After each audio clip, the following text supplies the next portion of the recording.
Subscribe करें और bell दबाएं ताकि कोई खबर रह न जाए।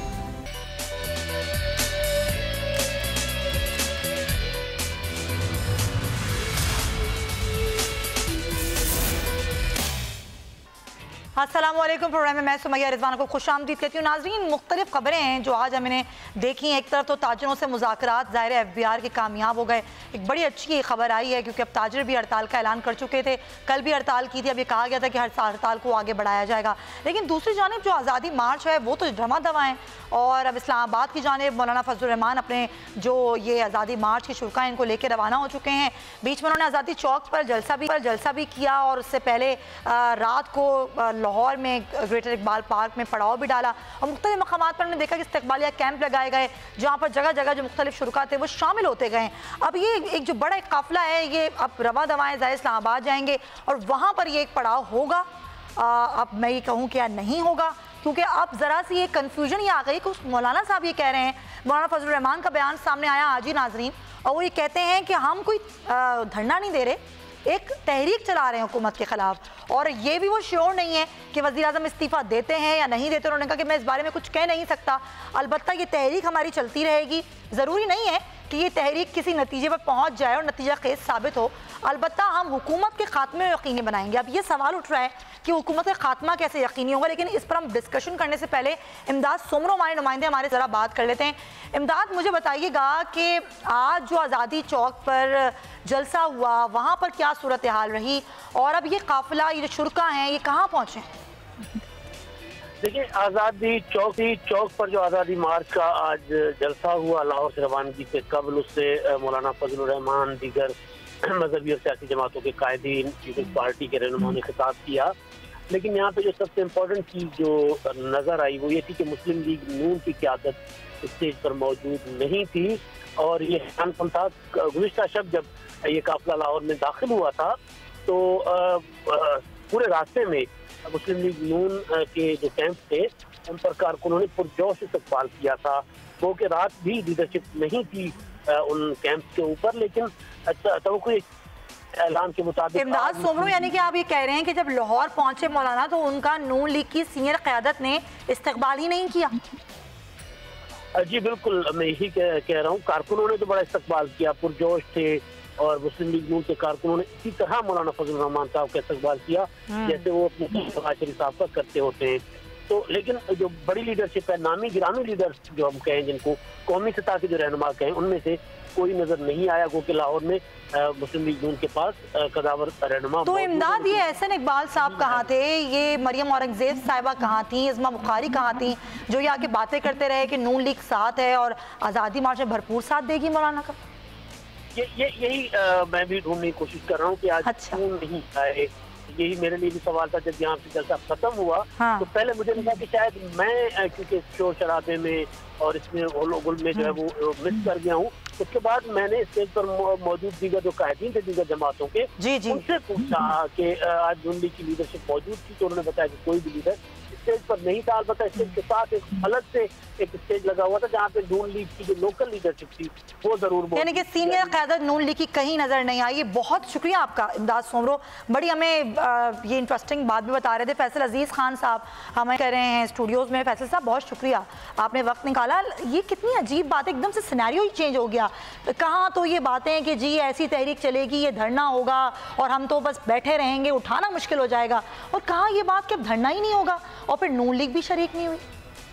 देखिए, ये चीज़ें क्लियरिटी के साथ वक्त के साथ साथ क्लियर होती चली गई। हमें पहले से ही लग रहा था कि मौलाना साहब के साथ पाकिस्तान पीपल्स पार्टी अपने ऐलानात कर रही है, अपने जलसों की बात कर रही है, और बिलावल भुट्टो ने मिट्टी में जलसा कर दिया। उसके बाद मुसलसल उनके मुख्तलिफ शहरों के अंदर जलसे होने हैं, वो अपनी अलग कैंपेन चला रहे हैं। मुस्लिम लीग नून जो है वो आधे से ज़्यादा लीडरशिप जो है वो सर्विसेज अस्पताल के बाहर बैठी रहती है लाहौर में, मियाँ साहब की तबीयत और इन सारे मामलों के हवाले से।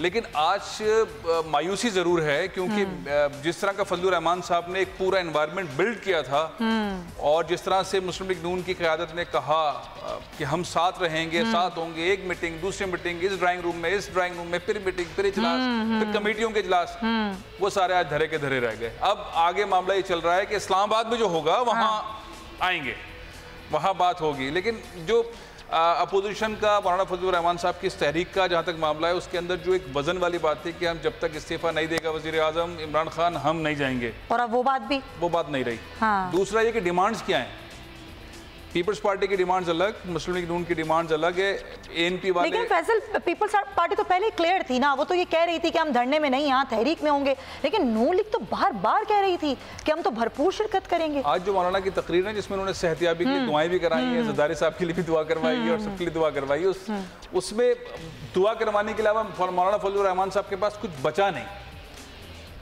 इस तरह की पुरजोश किस्म की तहरीक जो कराची से शुरू होती है और फिर आप 3 दिन में 4 दिन में जो है वहाँ पहुँचेंगे, उसके बाद इस्लामाबाद जाएंगे, इतने लोगों को मोबिलाइज करना क्या लाहौर में दुआ करवाने के लिए था? हाँ। लीडरान की सेहतियाबी के लिए दुआ करवाने के लिए था। जो टारगेट था मौलाना फजलुर रहमान साहब का, वो उस टारगेट से हट गया। अब यह है कि खानापुरी टाइप का एनवायरनमेंट है, जाएंगे वहाँ जाके जलसा करेंगे और जलसा करने के बाद क्या उनको भी हालात का इदराक हो गया फैसल के अब कुछ हो नहीं पा रहा, तो मैं अब ना करते हुए भी उनको ये करना तो पड़ रहा है कि तहरीक चलानी पड़ रही है।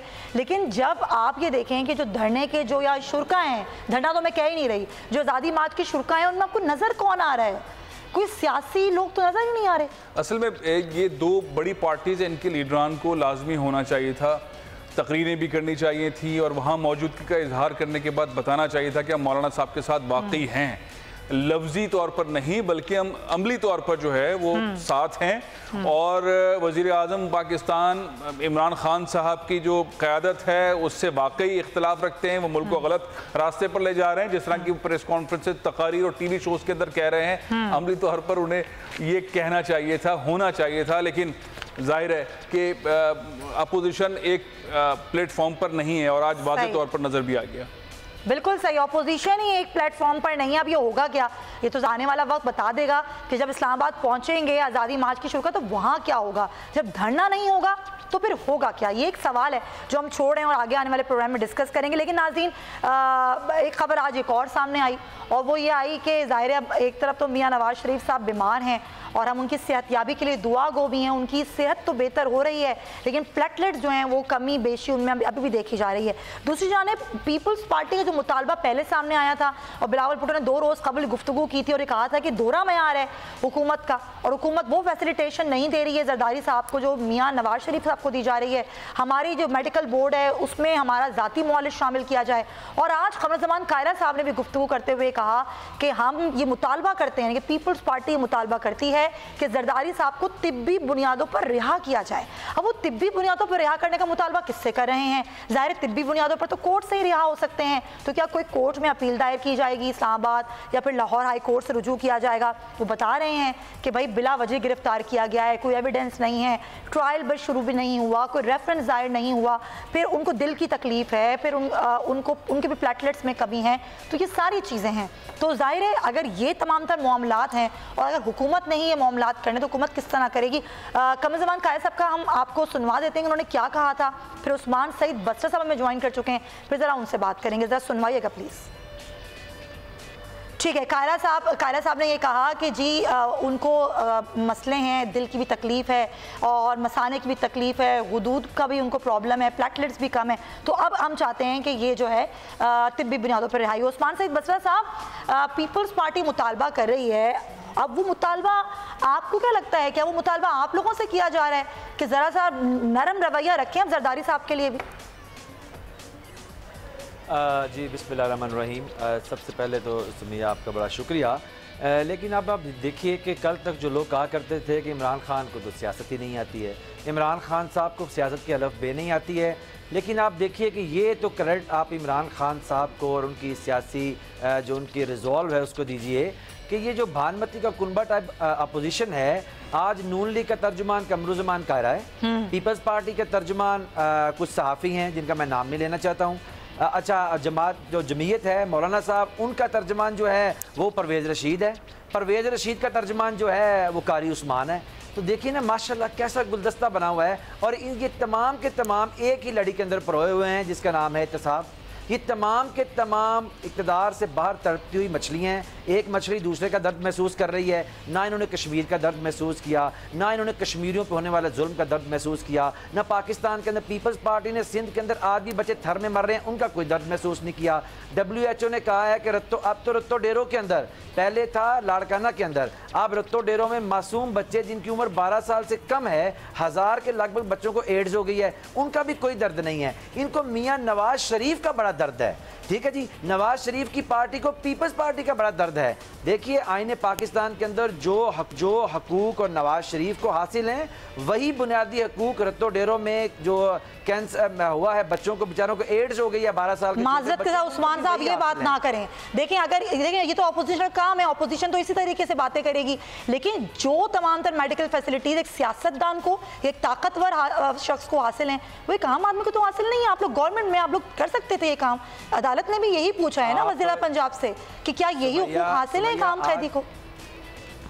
सुमैया, आज मैं आपके प्रोग्राम के अंदर ये बता रहा हूँ कि पाकिस्तान की तारीख में पहली दफ़ा पंजाब की हुकूमत ने आज ऑफिशियली ये ऐलान किया है और उसको नोटिफाई कर दिया है कि जो सहूलतें मुजरम नवाज शरीफ को कोर्ट के कहने पर दी जा रही हैं, वो बाकी तमाम मुजरमान जिनकी तादाद 89,700 है, उनको भी वही उनमें से बीमार लोगों को हम मुहैया करेंगे। अच्छा। अल्हम्दुलिल्लाह ये तो डिस्पैरिटी आज हमने ख़त्म कर दी। अच्छा। इस पाकिस्तान के अंदर आज इमरान खान की हुकूमत है, अब दो नहीं एक पाकिस्तान पे बिलीव रखते हैं, लेकिन जो आपका बुनियादी सवाल है वो तो वहीं का वहीं है। और उसका जवाब ये है कि असल में देखिए होना तो ये चाहिए था, कमरुज़्ज़मान कायरा हो या ना परवेज रशीद हो या शहबाज शरीफ हो या कोई भी इन जमातों का नुमाइंदा हो, उन्होंने कभी पाकिस्तान के लोगों की तो बात की नहीं। इनको जरदारी साहब की बीमारी बड़ी चुभती है, इनको अपना शाह साहब खुर्शीद शाह की बीमारी का भी बड़ा मसला है। ये बाहर हों तो हट्टे कट्टे होते हैं। अभी जब सुप्रीम कोर्ट ने, सुमैया मैं आपके प्रोग्राम में यह बताऊं, जी सुप्रीम कोर्ट ने जब 6 हफ्ते की जमानत दी मोहम्मद नवाज शरीफ साहब को, तो जब इनकी जमानत खत्म हुई तो ये दोबारा उसको रिन्यू करवाने के लिए चले गए। सुप्रीम कोर्ट ने ये ऑब्जर्वेशन दी कि आपने 6 हफ्ते के दौरान कहीं से कोई इलाज मुआवजा हासिल नहीं किया, कहीं आपने डॉक्टर से रुजू नहीं किया। इस दौरान तो आप सारी उस्मान साहब वैसे थोड़ा केयरफुल हो जाएं, क्योंकि आप लोगों के बयानात पर बहुत तनकीद हो रही है कि आप लोगों ने बीमारी पर बहुत बयानात दिए वुज़रा ने। फिर वज़ीर आज़म ने वहाँ अमेरिका में ये कह दिया कि AC हटवा देंगे, फ्रिज हटवा देंगे, खाना पीना चेंज कर दिया। इस पर बहुत तनकीद हो रही है। और मियाँ साहब की जो तबीयत है, अभी जो जरदारी साहब की तरबियत है, थोड़ा सा केयरफुल होना चाहिए। क्या ख्याल है सुमैया? इसको अंडरस्टैंड कीजिए कि जब प्राइम मिनिस्टर ऑफ पाकिस्तान ने अमेरिका के अंदर कहा कि हम इनके AC उतरवाएंगे, ये उस वक्त की बात है जब नवाज शरीफ साहब दिन में पाए खाते थे, उसके बाद खद्दे खाते थे, उसके बाद वो रोस्ट खाते थे, उसके बाद वो आपका मेन्यू बता दिया, पूरी सब्जियां खाया करते थे। नहीं सुन लीजिए, ये तब की बात है। हम तो ये कहते हैं, हम तो ये कह रहे हैं कि ये जो मुरगन गजाएं खा खा के ये कहते हैं मुझे 35,000 किस्म की बीमारियां हैं, तो हम तब कहते थे कि अगर आपको C क्लास अगर अवार्ड की जाएगी तो बाकी अगर मुजरमान जेल के अंदर बंद हैं, अगर उनको ऐसी की सहूलत मुयसर नहीं, तो आपके लिए पाकिस्तान का आइन कोई नया नहीं लिखा गया। आज जब सुमैया इसको अंडरस्टैंड कर लें कि आज जब अब उनकी सर मैंने थोड़ी अंडरस्टैंड करना है, नून लिंग अंडरस्टैंड करना है। मैं आती हूँ आपकी जानिब, मियाँ साहब की तबीयत पर अपडेट ले लूँ सर, फिर जरा फैसल साहब से ही बात करती हूँ। माविश हमारे साथ हैं। माविश, मुझे बताइएगा कि मियाँ नवाज शरीफ की तबीयत के हवाले से मेडिकल बोर्ड क्या कहता है? प्लेटलेट्स की तादाद आज क्या है उनकी टेस्ट में? जी बिल्कुल, साबिक वज़ीर आज़म मियां मोहम्मद नवाज शरीफ के प्लेटलेट्स काउंट का जो है आज दोबारा CBC टेस्ट हुआ था, जिसमें उनकी प्लेटलेट्स काउंट जो थी वो 35,000 आई है, जिसमें पहले उनकी जो कल तक जो उन लोगों ने रिपोर्ट्स देखी उसमें 28,000 पे वो स्टक हुआ था, लेकिन आज 7,000 से जो है वो बढ़कर उस पर ऐड होके तो वो 35,000 तक पहुंच चुकी है। लेकिन इसके अलावा डॉक्टर्स का ये भी कहना है कि क्योंकि उनको दिल की भी तकलीफ है और उनका जो कोर्स था एक्यूट ITP जो उनका डायग्नोज हुआ था, उसके इंजेक्शन उसको लगे थे, IVIG के इंजेक्शन लगे थे, डेली बेस पे 16 इंजेक्शन लगे थे और 5 दिनों में उनको 80 इंजेक्शन लगे थे। उसकी वजह से प्लेटलेट्स जो है वो आहिस्ता आहिस्ता जो है अब वो बढ़ना स्टार्ट होके, क्योंकि उनको साथ में दिल की दवाई भी दी जा रही थी कि खून पतला उससे रहे ताकि उनको उस चीज का कोई मसला ना हो, तो उसकी वजह से भी उन्होंने अब, और गुर्दों की उनको शिकायत हो रही थी तो उन्होंने स्टीरॉइड के इंजेक्शन जो है वो भी। अच्छा माविश, जरा मुझे बता दीजिएगा, प्लेटलेट्स की तादाद बढ़ी है, तबीयत थोड़ी बेहतर हो रही है, तो शरीफ मेडिकल सिटी में मुतालबा था नून लीग का शिफ्ट करने का, तो मेडिकल बोर्ड क्या कहता है, क्या शिफ्ट किया जा सकता है मियाँ साहब को? देखिए, मेडिकल बोर्ड से जब हमारी तफसीली बात हुई इस हवाले से, तो उन्होंने यही कहा कि क्योंकि अब नवाज शरीफ को क्योंकि जमानत हो चुकी है, तो वो अपनी मर्जी से यहाँ से कहीं भी जाके अपना इलाज करा सकते हैं। ये ये मेडिकल बोर्ड ऊपर नहीं आता कि वो उनको यहीं पे किसी तरह रोक के रखे, लेकिन ये नवाज शरीफ का उनका अपना फैसला होगा कि अगर वो किसी और जगह जाके अपना इलाज कराना चाहते हैं। तो हमने उनसे पूछा कि क्या नवाज शरीफ यहाँ पर जो है वो सेटिस्फाई है, उनका जो इलाज यहाँ पे चल रहा है। उन्होंने कहा, हमने जब उनसे पूछा तो उन्होंने हमें यही कहा कि मैं यहाँ पर बहुत सेटिस्फाई हूँ कि मेरा इलाज यहाँ पे बहुत अच्छा हो रहा है, लेकिन फिर भी अगर वो यहाँ से जाना चाहें तो हमें लिख के दे सकते हैं। और हम तो यानी कि मियाँ साहब के उस पर है कि अगर वो चाहें तो वो शिफ्ट हो सकते हैं, उनकी तबीयत अब इस काबिल है। महविश सुहेल, बहुत शुक्रिया, हमें आगाह कर रही थी। फैसल साहब, अभी हमने सुना उस्मान साहब की भी गुफ्तगू, मियाँ साहब की तबीयत नासाज है, वाकई बहुत ख़राब है। अब वो कहाँ इलाज कराते हैं? ज़ाहिर है अब तो अदालत ने दे दिया है ना उनको 8 हफ्तों का रिलीफ, करनी चाहिए हुजरा को ऐसी बातें? देखिए, दो मुख्तलिफ चीज़ें। एक चीज़ ये कि मियाँ मोहम्मद नवाज शरीफ हों या आसिफ ज़रदारी साहब हों या और सियासी रहनुमा हों जिनको अरेस्ट किया गया है, वो जेल में थे या नैब के पास से उनकी तबीयत ख़राब रही और डॉक्टर्स की रिपोर्ट्स कहती हैं कि उनकी तबीयत ख़राब है, तो उनको हुकूमत की रिस्पॉन्सिबिलिटी है कि बेहतर से बेहतर जो है वो इलाज, मुआलजे की चीज़ें मुहैया करनी चाहिए, जो कि हुकूमत अब ज़ाहिर कर भी रही है। लेकिन बीच में थोड़ी सी सुस्ती थी और या बयानात ऐसे थे जिसकी वजह से केसेस अलग है, सियासी इख्तलाफ अलग है, लेकिन हुकूमत की रिस्पॉन्सिबिलिटी अलग है हेल्थ के पॉइंट ऑफ व्यू से, जो ज़रा सा मेरा ख्याल है कि उसमें वीकनेस रही, लेकिन अब बेहतरी है। मियाँ साहब किसी वक्त भी जा सकते हैं। मियाँ साहब आज कल परसों इस्लामाबाद जैसे ही मौलाना फजलुर रहमान साहब का पहुंचेगा और वो ख़त्म होगा, इन्वायरमेंट ख़त्म होगा, तो मियाँ साहब लंदन चले जाएंगे, इसमें कोई दूसरी राय नहीं है। मरियम साहिबा वाला मामला अटका हुआ है, मरियम साहिबा वाला मामला जैसे कल तक के लिए समाअत मुलतवी मियाँ साहब ने जाना है, 8 हफ्तों का मामला है, 8 हफ्तों के बाद फिर मेडिकल रिपोर्ट्स होंगी, कोर्ट में पेश होंगी, आते हैं नहीं आते हैं, बहरहाल सीरियस बीमार हैं, कुछ चीज़ें शायद उस तरह से सामने नहीं आ रही, लेकिन मियाँ साहब की तबीयत वाकई बहुत संजीदा और बहुत सीरियस हद तक है। हाँ। अब जो मामला बसरा साहब कह रहे हैं ये अवामी किस्म का एक राय है, हाँ। और जाहिर है PTI जो बात करती है वो ज़्यादातर वो बात होती है जो राय आमा के अंदर हो रही होती है। वो अलग बात है कि कभी कभार उसमें तब्दीली आती है। आजकल का जो नैरेटिव है उसमें और इलेक्शन वाले कैंपेन में और उससे पहले वाले कैंपेन में जो PTI का नैरेटिव था वो बड़ा पॉपुलर था, जिसके अंदर इन 10 सालों के अंदर या उससे पहले इन दोनों पार्टीज ने पैसा लूटा, पाकिस्तान को इस नहर तक पहुंचाया, गवर्नेंस मैनेजमेंट तबाह हो गई, पैसा बाहर ले गए, ये तमाम चीजें थी जिसके ऊपर PTI ने कहा, इमरान खान साहब ने कहा और कौम ने उनको इस बात पे वोट दिया कि इनसे पैसा वापस ले जाए, पाकिस्तान को सही ट्रैक पे लाया जाए। ये तमाम चीजें अपनी जगह के ऊपर हैं और PTI इसको करने के लिए एफर्ट भी कर रही है। अब मसला ये है कि हम लोग चाहते हैं सब कुछ जल्दी से हो जाए, डिलीवरी जो है ना उस तरह से हो जाए जैसे चाइना के अंदर होती है डिलीवरी, वैसे हो जाए जैसे सऊदी अरब के अंदर होती है। हमारे पार्लियामानी सिस्टम के अंदर फौरी डिलीवरी हो नहीं सकती, उस तरह से पैसा फौरन आ नहीं पा रहा। प्रोसिक्यूशन जो है नैब कोर्ट्स के अंदर जो है वो जजेस की तादाद कम है, प्रोसिक्यूशन वीक है, चीज़ें तय नहीं हो पा रही, चीज़ें आगे नहीं बढ़ रही। 22 माह के अंदर जो चेयरमैन नैब साहब की परफॉर्मेंस है वो 73 अरब रुपए वापस ला सके हैं कौमी खजाने के अंदर। केसेस बहुत बड़े बड़े हैं, इन्वेस्टिगेशन का मरहला बहुत स्लो है, तो वहाँ की फिर जो पूरा इन्वायरमेंट है ना परसेप्शन का PTI का वो वीक होता है। फिर और भी नैरेटिव थे, हुकूमत जो है चलती है बयानिया के ऊपर, उनका बयानिया क्या है, वो करना क्या चाहता है, उनके गवर्नेंस क्या है। हाँ। PTI का बयानिया ये कि हम इस मुल्क के अंदर 1 करोड़ नौकरियां देंगे, हम 50 लाख मकान बनाएंगे, लूटे हुए लोगों से हम पैसा वापस लेंगे, बाहर से इनकी जायदादें बेचेंगे, पाकिस्तान में लेके आएंगे, पाकिस्तान को नंबर 1 मुल्क बनाएंगे पाकिस्तान के अंदर, ऐसा ये है बयानिया।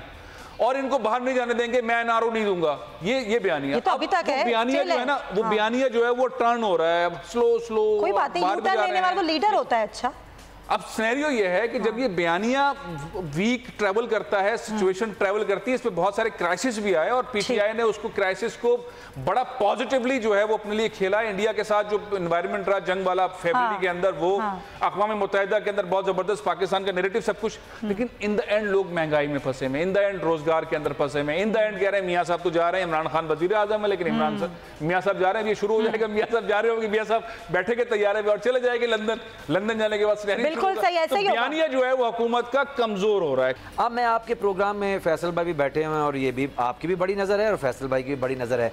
अब आप मैं हाजिर हूँ कि मैं अपने बयानात दोहरा देता हूँ, जहाँ जहाँ आपको लगे कि ये बयानात गलत थे आप मेरा एहतसाब यहीं बैठे कर लीजिए। हमने कहा कि नवाज शरीफ उनका खानदान चोर है, क्या वो चोर नहीं निकले? हमने कहा कि जरदारी साहब और उनके खानदान ने पाकिस्तान के अंदर लूट मार की, वो अंधेर नगरी मचा दी। क्या वो पाकिस्तान के अंदर लूटने वालों के अंदर वो एक नई उन्होंने चीज़ ईजाद नहीं की? पाकिस्तान के अंदर लूट मार का जो कल्चर जरदारी साहब ने इंट्रोड्यूस करवाया है, ओमनी की शक्ल में, अब्दुल मजीद गनी की शक्ल में, कंबाइंड अकाउंट्स की शक्ल में, जाली अकाउंट्स, यहाँ तो फलूदे वाले रेडी वालों को उन्होंने अरबपति कर दिया। क्या हम गलत क्या करते थे? अगर हमने कहा कि नवाज शरीफ और उनकी बेटी अदालतों के ऊपर तज़हीक अमेज़ गुफ्तगू करते हैं, रिडिक्यूल करते हैं, अदालतों को मैनेज करते हैं, तो मुझे बताइए अरशद मलिक का केस लें, कोयटा रजिस्ट्री वाला मामला लें, सुप्रीम कोर्ट पे हमला लें, अदालतों के खिलाफ रैलियां लें, कहाँ हम गलत थे? क्या हमने गलत कहा? 1 करोड़ नौकरियां 50 लाख घर भी आप लोगों ने ही कहा था, किसी और ने नहीं कहा था। Sumaiya let me complete with my argument. अगर हमने 1 करोड़ नौकरियों का कहा था तो 5 साल के अंदर अगर हम नहीं देंगे तो हमारा गिरेबान होगा, पाकिस्तान के लोगों का हाथ होगा। अगर हमने कहा चौधरी साहब तो कह चुके हैं हम नहीं दे सकते भाई, इतनी नौकरियां सरकारी नौकरियां थोड़ी देंगे सारे। देखिए वो सुमैया फवाद चौधरी की गुफ्तगू को कॉन्टेक्स्ट से हट के पेश किया गया है, वो उसके ऊपर एक डिफरेंट डिबेट है। अब मैं सिर्फ ये कह रहा हूँ कि हमारे बयानात की बात की जा रही है। अगर हम ये कहते हैं कि पाकिस्तान के इस इशराफिया ने दुनिया भर से पाकिस्तान के अंदर वो शर्मिंदगी समेट के लेके आए तो हम गलत कहते हैं। आप पनामा के इशू उठा लें, पूरी दुनिया के अंदर हमारी जगहसाई हुई, आप न्यूयॉर्क टाइम्स उठा लें, इसको भी छोड़ दें, हत्ता कि ये अभी डेली मेल का मसला उठा लें, ये कज़िया ही बात कर रहे हैं कि वो कह रहे हैं कि जो बेचारे गरीबों को ज़लज़ला ज़दगान को पैसे दिए ये लूट के खा गए। अब मुझे बताएं, अगर हम इनको चोर कहते थे तो हम सही थे, अगर हमने इनको लुटेरा कहा तो हम सही थे, अगर हमने कहा ये अदालतों को आज मेरी फौज को, उसके बाद क्या हो गया? पाकिस्तान की सिक्योरिटी रिस्क है। बस साहब फिर हो क्या गया? सुमैया देखिए दुनिया के अंदर निज़ाम ये है कि अल्लाह के निज़ाम में लोगों को किसी ना किसी ने दुनिया के सामने बेनकाब करना होता है। लोगों का जो बातन है अल्लाह ने किसी से दुनिया पे ज़ाहिर करवाना होता है। हम तो कह रहे हैं कि पिछले 40-50 साल से पाकिस्तान की जो अशराफिया सियासी है, जो निज़ाम के ऊपर एक तुफैलिये की मानद और आकाश बेल की मानद पाकिस्तान की मुआशियत को खा गई, सारी बातें सही हैं, को खा गई। गो के 13 माह हुए हैं, लेकिन डिलीवर भी तो करके देना होता है ना हुकूमत को। आवाम ने वोट दिया होता है, आवाम को रिलीफ। मुझे ब्रेक लेना है। हाँ जी, मुझे 6-7 बातें नहीं, ये बड़ी खूब है जो आपकी बात बताना, वो डिलीवर क्या किया। आज आपकी एक्सपोर्ट्स 5.7% इंक्रीज कर गई हैं। आपका कर्जा 10.5 बिलियन डॉलर जो पाकिस्तानी पैसों में 17,000 अरब बनता है, हमने अदा कर दिया है। सही है, ठीक है। ट्रेड डिसबैलेंस अल्हम्दुलिल्लाह हमने दुरुस्त कर दिया है। डिस्कशन करूंगी मैं बस साहब, किसी और रोज इंशाल्लाह आपको प्रोग्राम में बुला के तफसीलन डिस्कस करेंगे। सर मुझे ब्रेक लेना है। बहुत शुक्रिया आपका उस्मान सईद बसरा साहब हमारे साथ प्रोग्राम में मौजूद है। नाजरीन, ब्रेक के बाद जो ताजरों के FBI से मुज़ाकरात कामयाब हुए हैं उस पर और मुल्क की मईशत पर जरा गुफ्तगू करेंगे। हमारे साथ रहेगा।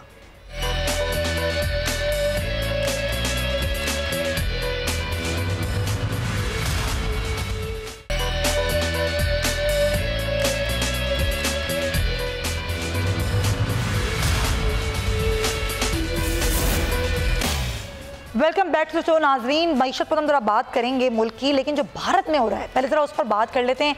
अलहदगी की तहरीकें हमने कई देखी जो कि जोर पकड़ रही हैं, और आज ये खबर आई कि रियासत मणिपुर जो है उसने भारत से अलहदगी का ऐलान कर दिया है और जिला वतन हुकूमत का भी ऐलान कर दिया है। वो ये कहते हैं कि मोदी के भारत में हमारे लिए कोई जगह नहीं है। जो अक़लियतों के साथ यहाँ पर सलूक किया जाता है तो अक़वाम मुत्तहिदा और आलमी बरादरी जिला वतन हुकूमत को अब तस्लीम कर ली। तमाम जो सूरत हाल थी हमारे सामने आई। फैसल, हम ये देख रहे हैं, काफ़ी अर्से से देख रहे हैं कि कई तहरीकें हैं जो भारत में जन्म ले रही हैं, खासतौर पर अक़लियतों के तहफ़्फ़ुज़ के लिए। वहाँ पर जो लोग इकट्ठे हो रहे हैं वो बाकायदा तौर पर हमें अमलन नजर आने लगा है। देखिए, हिंदुस्तान के अंदर जो उनका पूरा स्ट्रक्चर है, खोखलापन वो खुलकर सामने आ रहा है, ख़ासतौर पे मोदी के दौर के अंदर जो कुछ हुआ है। और ये एक बहुत बड़ी डेवलपमेंट है कि इंडिया को मानने से इनकार कर दिया, अलग एक रियासत का ऐलान कर दिया और सारी दुनिया के अंदर खतूत लिख दिए हैं, अक़वाम मुत्तहिदा के अंदर खतूत लिख दिए हैं। अब इसके साथ साथ एक और बड़ी डेवलपमेंट जो होने जा रही है वो अगले साल होनी है, जिसके ऊपर बहुत सेमिनार सारी दुनिया के अंदर हो रहे हैं। वो खालिस्तान तहरीक की है, उसके अंदर भी बहुत बड़े पैमाने के अंदर डेवलपमेंट से, खुसूसन नई एक जो डेवलपमेंट हुई है, एक सिख जो है वो कनाडा का नायब वज़ीर आज़म बन गया है और वो सपोर्ट करते रहे हैं खालिस्तान तहरीक के उन लोगों को जो ह्यूमन राइट्स की खिलाफ वर्जियों को पॉइंट आउट कर रहे हैं मुसलसल हिंदुस्तान के अंदर। और अब ये आवाज़ उठेगी बहुत ज़्यादा हिंदुस्तान के अंदर। आने वाला जो ये जो अगला डिकेड है जो 2020 से 2030 के दरमियान होगा, इसके अंदर कश्मीर जैसा मामला जो सारी दुनिया के अंदर बहुत ज़्यादा हिट है, और हिट इस हवाले से है कि जिस तरह से कर्फ्यू लगा हुआ है, जिस तरह से ह्यूमन राइट्स की खिलाफ वर्जियाँ हो रही हैं, अक़वाम मुत्तहिदा के अंदर डिबेट हो रही है, सारी दुनिया के अंदर बात हो रही है, मुजाहरे हो रहे हैं। खालिस्तान जिसकी बहुत डेवलपमेंट हुई है और बहुत चीज़ें खुलकर सामने आई और मोदी उसको संभाल नहीं पा रहे। और ये जो बड़ी डेवलपमेंट है मणिपुर की, ये वाले डेवलपमेंट ने हिंदुस्तान को बैकफुट पे कर दिया है।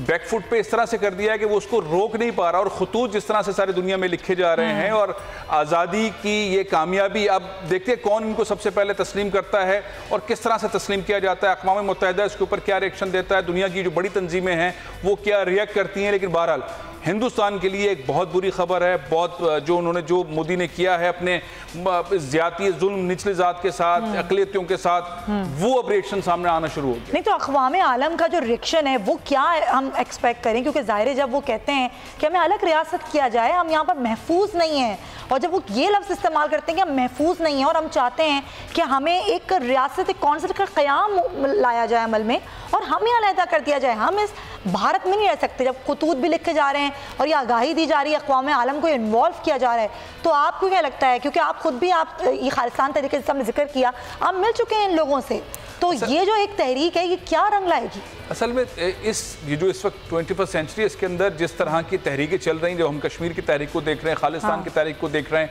मणिपुर वाला एक बहुत बड़ी डेवलपमेंट है। इसके कायदीन, इसके रहनुमा सारी दुनिया के अंदर अपना नैरेटिव देते हैं और सबूत के साथ, फैक्ट्स के साथ, रिपोर्ट्स के साथ। जो इंडिया के खिलाफ रिपोर्ट आई है अक़वाम मुत्तहिदा की ह्यूमन राइट्स कमीशन वाली, जो मोदी सरकार के लिए एक डरावना ख्वाब साबित हुई है, सारी दुनिया उसको मानती है। अक़वाम मुत्तहिदा के अंदर कोड हुआ है, दुनिया के टॉप लीडरशिप ने इस ह्यूमन राइट्स की खिलाफ वर्जी को कोड किया, दुनिया भर में लिखा गया है, मीडिया में लिखा गया है। ये तमाम चीजें जो हैं वो मोदी उसको रोक नहीं पा रहा। अच्छा, जहां तक जो आप बात कह रही है, अब जो सिनेरियो है वो यही है कि जो इखलाकियात हैं उस दायरे में रहते हुए हिंदुस्तान से अलग हुआ जाए, डॉक्यूमेंटेड अलग हुआ जाए, आवाज़ उठाई जाए। और ये जो बड़ा फैसला हुआ है, ये बड़ा फैसला दुनिया किस तरह से लेती है।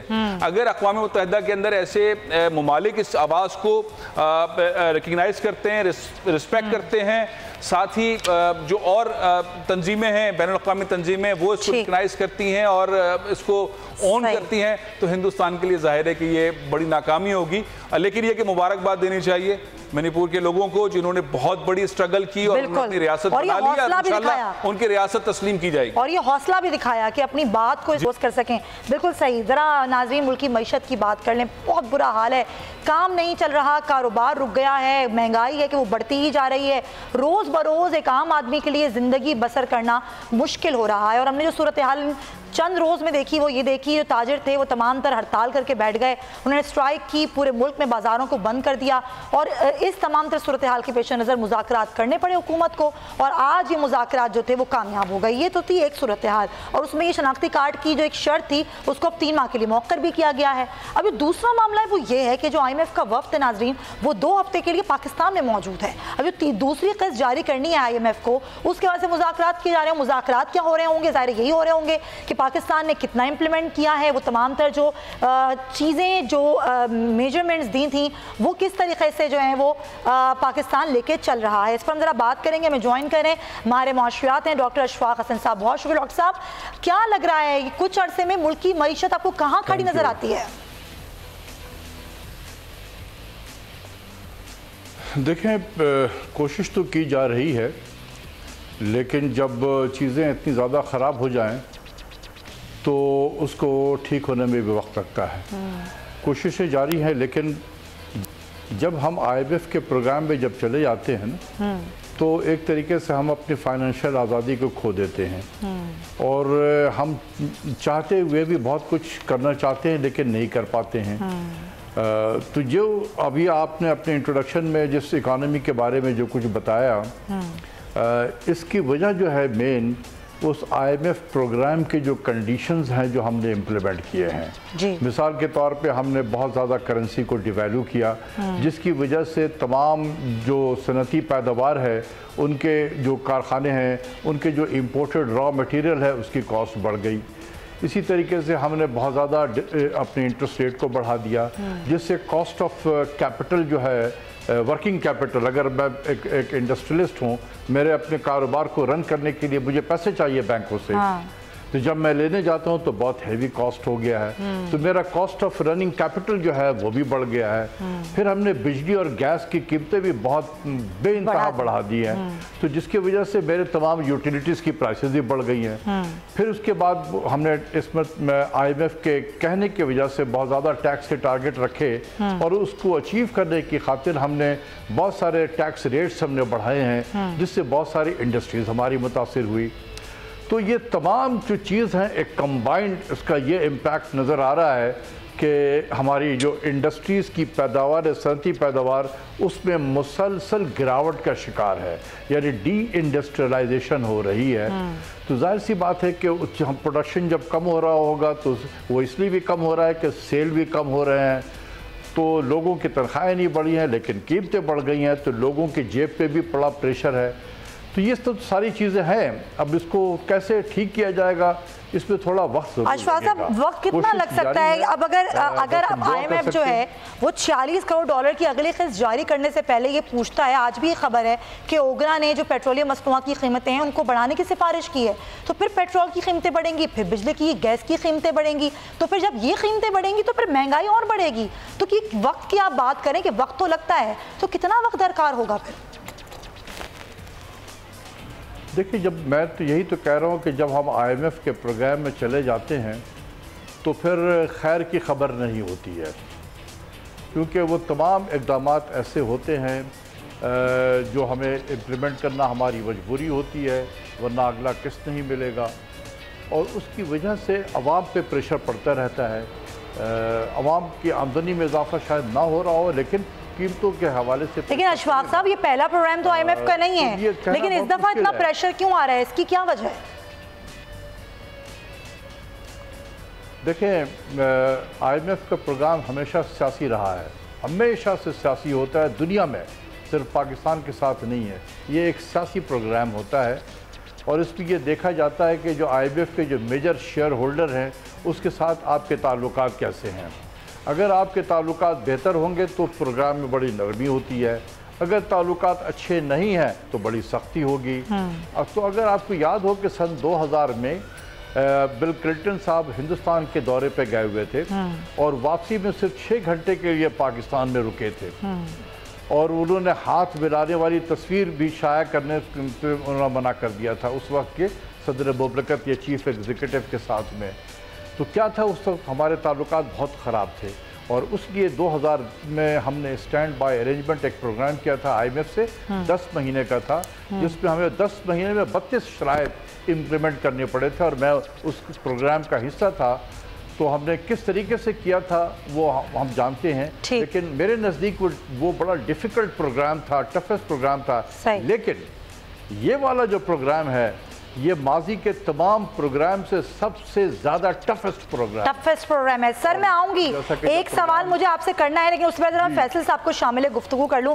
फैसल साहब, हमने अशफाक साहब की गुफ्तगू सुनी, वो अभी भी हुकूमत का ज़ाहिर मशवरे देते रहे, उसका हिस्सा रहे, और उन्होंने मुझे बताया वो सवाल मैं उनसे करूँगी। लेकिन अब आप ये देख रहे हैं कि सूरत हाल क्या चल रही है, आज ताजरों से मुज़ाकरात भी हो गए, वो कामयाब भी हो गए, तो फिर ये इतना ज़्यादा लिंगर ऑन क्यों किया जाता है चीज़ों को?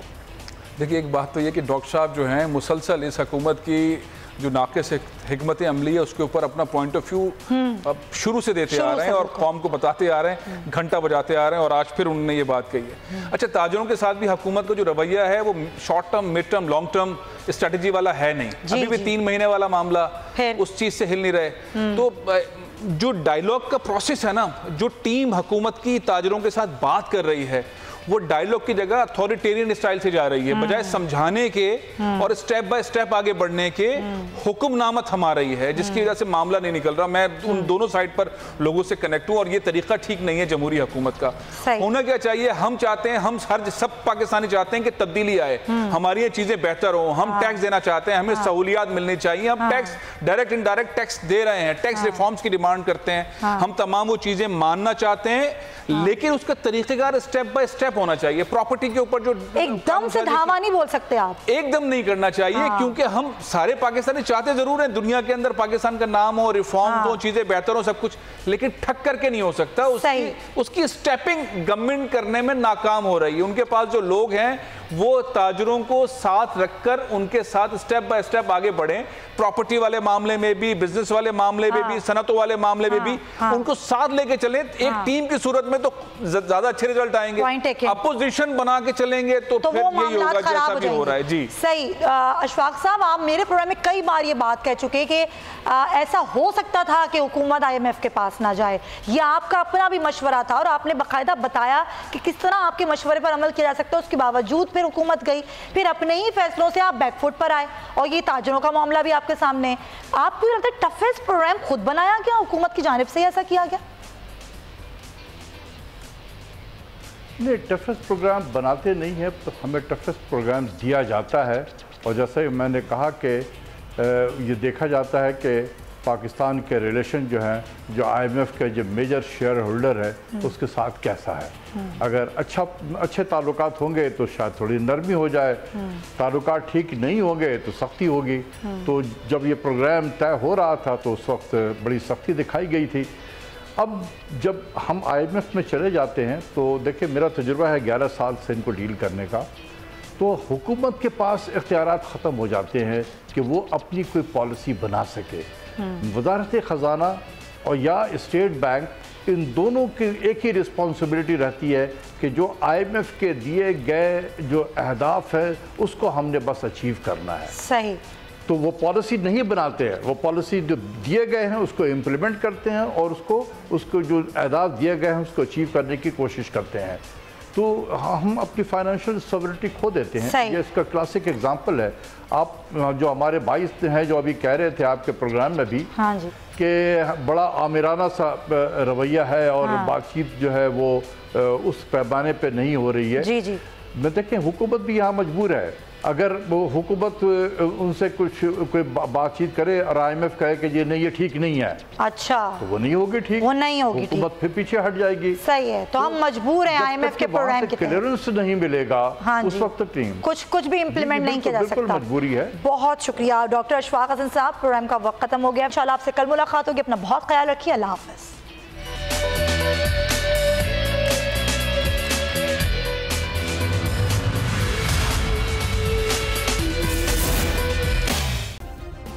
सब्सक्राइब करें और बेल दबाएं ताकि कोई खबर रह न जाए।